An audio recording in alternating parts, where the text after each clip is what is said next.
Nearly a century and a half ago, the village of Colpoys Bay, Ontario was permanently settled by John Wood.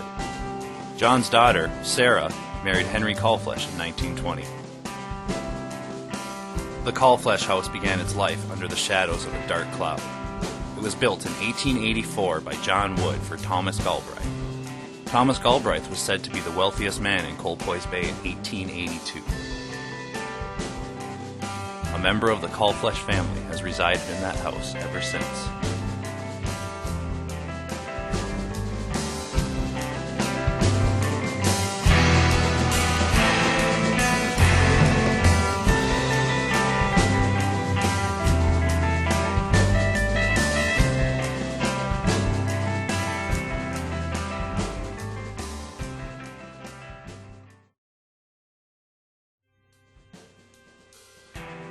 Sarah remarried and sold the house in 1894 to her brother-in-law, John Bell. The house was known as the Cedars due to the many cedar trees on the property. Bell's ownership provided the village with a local post office, as well as a bed for weary travelers. Finally, the house was sold to Edwin Colflesh in 1920 to become the cherished home of his growing family.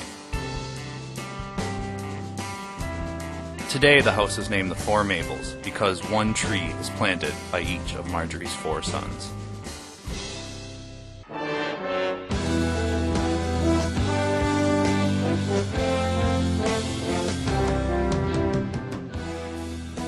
In 1917, C.E. Witcher erected a dam above Frames Falls and diverted the water through a pipeline downstream to a generator near his store.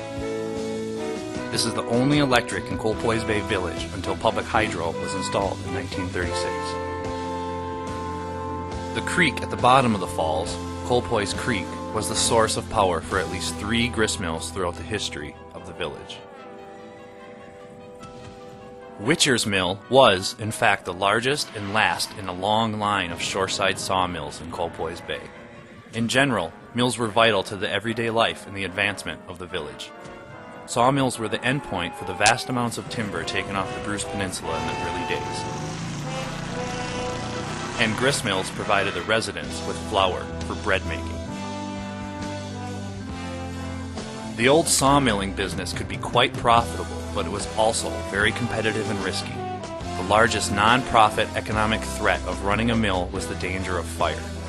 The wooden frame buildings, lumber product, and resulting sawdust are all very combustible.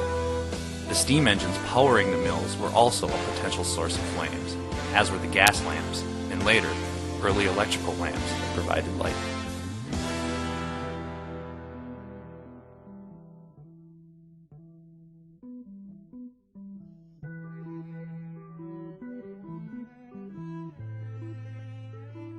Towards the late 1880s, John Wood was becoming a frail old man, and his gristmill was falling into disuse.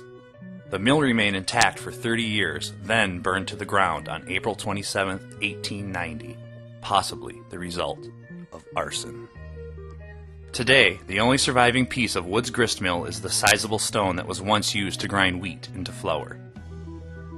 The stone was salvaged in 2003 from the shore of Colpoys Bay, where it had been used to anchor one of the cables that held the smokestack in place at Witcher's Mill. John Wood, Colpoys Bay original founder, died not long afterward on August 8, 1890 at the age of 75.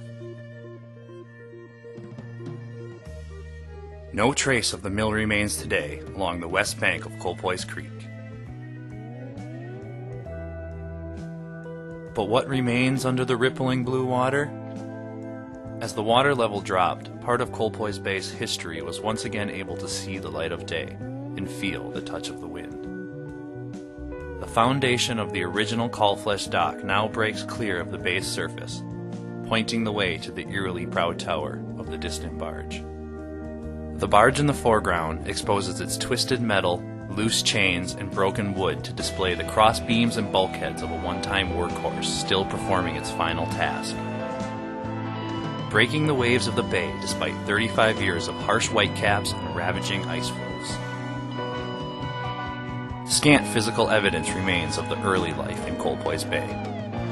What appears at first glance to be a bunch of junk crowding the shoreline actually represents an idea. For those willing to look hard enough, Such physical structures are a symbol and tell a story about people who have disappeared very, very long ago. People who use the resources of the earth to create, to live, and to achieve happiness. The echoes of their voices ring on in the memories of others. Take a look around and see what stories are waiting to speak to you through the mists of time. The fact is, the physical world surrounding you today will change. Someday in the future, the only way for people to learn about the life you lived will be through the physical record that you left behind. Things that seem commonplace and unimportant today will provide the content of your life story tomorrow. The ideas you have now will disappear if you do not transcribe them or put them into action. Tomorrow's history will be about you. What message will you leave behind?